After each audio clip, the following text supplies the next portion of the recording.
Сейчас покажу однокомнатную за 5 миллионов с ремонтом под семейную ипотеку. И нет, это не долгострой. Через год квартира будет уже с ремонтом. Такие цены были на старте продаж. Сейчас застройщик сделал акцию.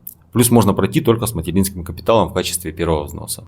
Вот эти расчеты актуальны в июне, пока не ввели дифференцированную ставку по семейной ипотеке. И если нет 3 и более детей, лучше поторопиться. Остальным тоже лучше поторопиться, потому что акцию могут и продлить, а вот квартиры по первой цене обычно заканчиваются быстрее. Если нужно купить или продать недвижимость, мои контакты в профиле.